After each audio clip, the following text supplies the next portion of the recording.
Hello everyone, welcome to Grounded Roots Healing. I'm Jason. I'm an alchemist as well as many other things, many other labels, let's say.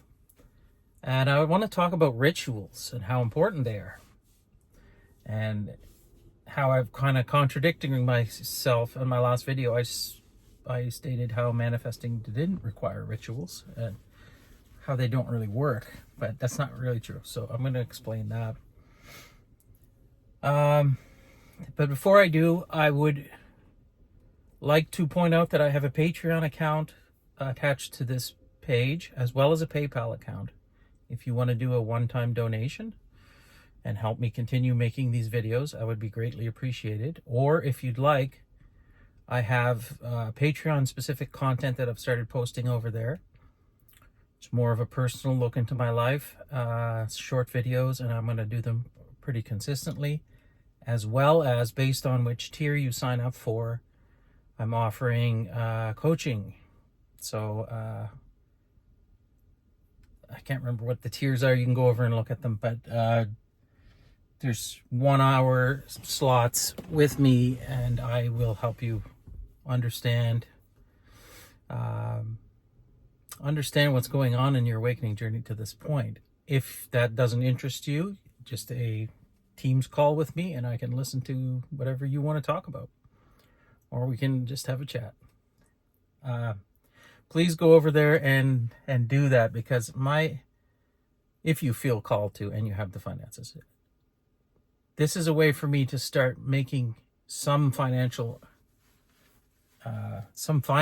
off of this endeavor that I've gone through of putting myself on the internet before my channel gets monetized, because it's going to be quite a while before, even if I get monetized, before I make any real money doing this.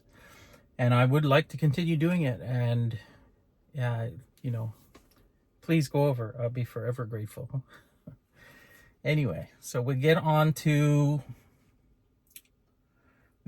rituals. Now, in my last video, I said that manifesting does not require, say this 7 times before bed and do this particular thing in this order, and then you'll manifest things.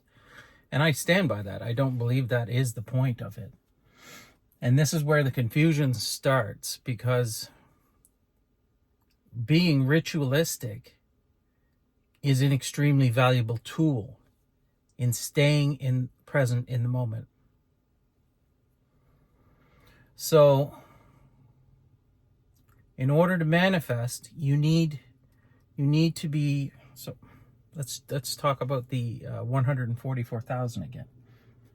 So the chakra system, the 7 chakra systems, the 7 chakras of your chakra system cycle or have hertz that in total amount to 144,000. And your physical vessel, in order to express the 144,000 hertz, needs to be healed and functioning properly. There can be no blockages.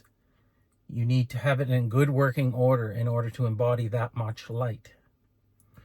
And when you embody that much light, you're essentially in Christ consciousness, which means also you're at the highest timeline. So this is it's all connected. There is no division. To get to the highest timeline, that means heal yourself, operate at the highest energy frequency that you can. You will automatically be in the highest timeline. If you're in the highest timeline, you're automatically going to manifest, because the highest timeline has the best results, or at least what you would likely deem the best results from where you are right now. It is the best results. It's what's best for you. So in order to get to that highest timeline, you need to heal all this, and there is no bypass. Spiritual bypassing is a big problem. People want a quick fix and an easy way to get to that point where they can manifest whatever they want. And in truth, it only happens.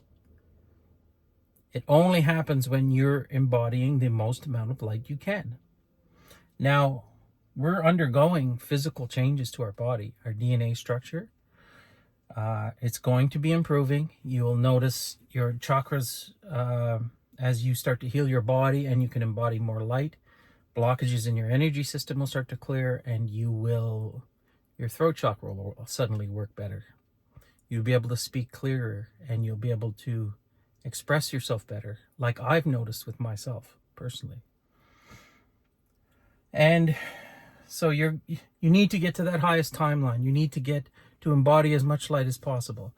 And as our bodies start to heal and grow, and we'll be able to even embody more of that light, which means we'll be able to anchor a very, very high vibration down here, and it's heaven on earth. So all of us are on this path to healing all this damage and trauma in our bodies, physically upgrading, and embodying more of the light so that we can all go on the highest timeline.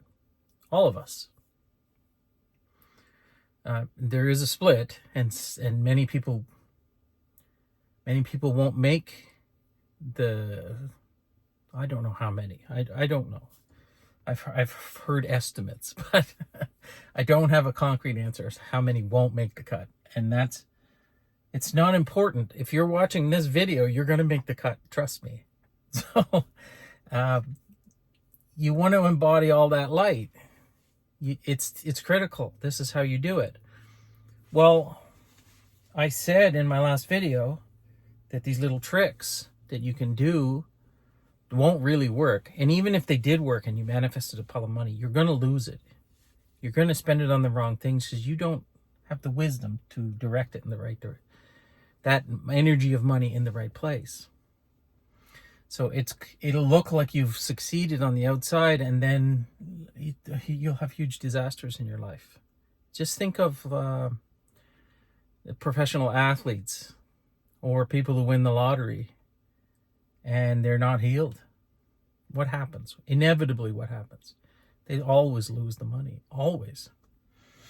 So we got to heal ourselves. You can't spiritually bypass this. But Zen is a thing. Zen is a thing. It's a very important thing. And what it is, being ritualistic like that, being meditative in our everyday experience and everything we're doing in our lives, is a way to keep our consciousness focused on the moment that we're in. To be conscious all the time of what we're doing. So if you ritualistically wash your hands and you're focused on the creases in your fingers and the feel of the water and the soap and the smells, and you're not thinking of anything else. You're in your higher self. You're in a flow state. This is why Zen exists in the first place. It's a way to keep us consciously in the body. And again, manifestation only comes when you're embodying your conscious self at all times. You can hold that at all times. You can do it. But until you heal yourself, you can't. So until you heal yourself completely, you can't do it all the time, I should say. But we're practicing this. It's this is what Eckhart Tolle teaches. Consciously doing everything. No unconscious eating, consciously eating. No unconscious anything. Which not requires, but is much aided when you do rituals. So when I shower, I like to do it in a specific order, in a specific way. I have stretches that I do. I funnel energy through my crown down to the center of the earth, and I do these different rituals in there to keep myself consciously in the moment. And then all this wonderful information comes from the other side. So this is what conscious manifestation is. There is no other way to manifest. You have to be conscious in order to do it, or or else it's just things happening to you. So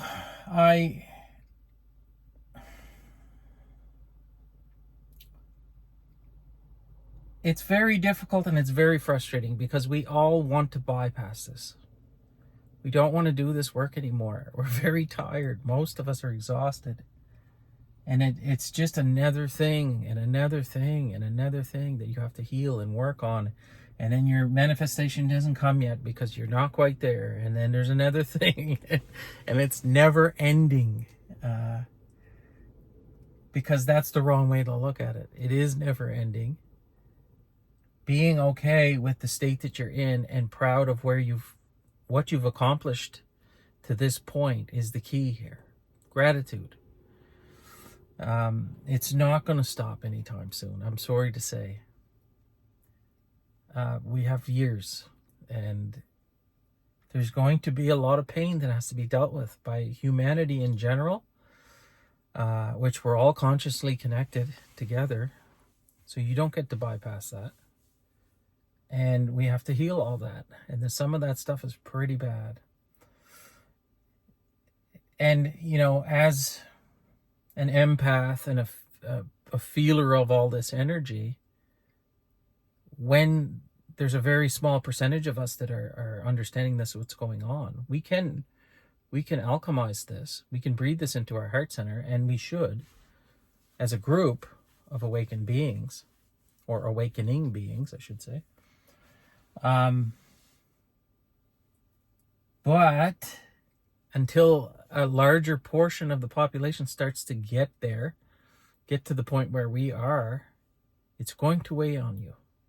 It's going to be challenging. This is a hard path. There's no promise of easiness.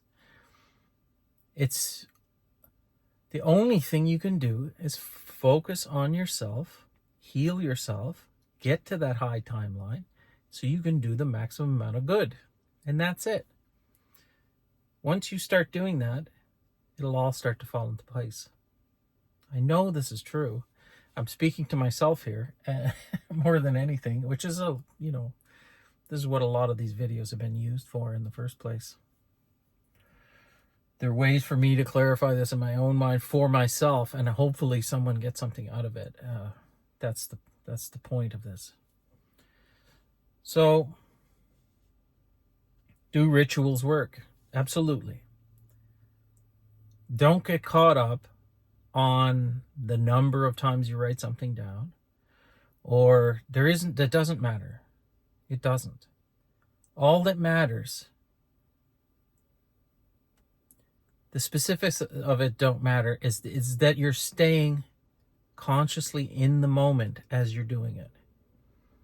If you want to journal and you want to write down 10 times that I will win the lottery, I will win the lottery. If you're writing that down, say,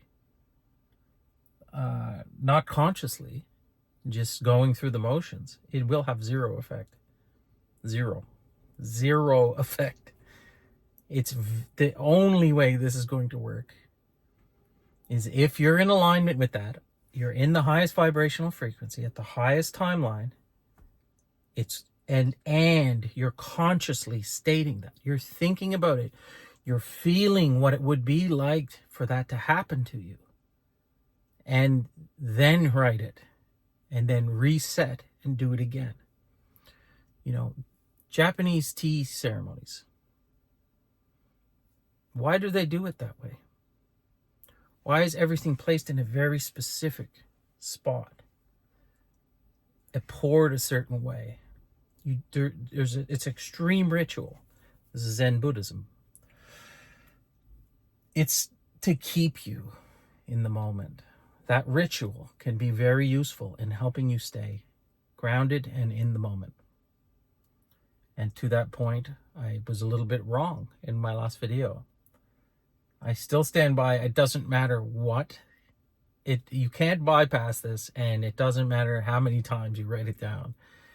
It matters of how. The how is what's key. So, I think I'll leave it there. Like I always say, I hope this video finds you well. I love you all, and we'll see you soon.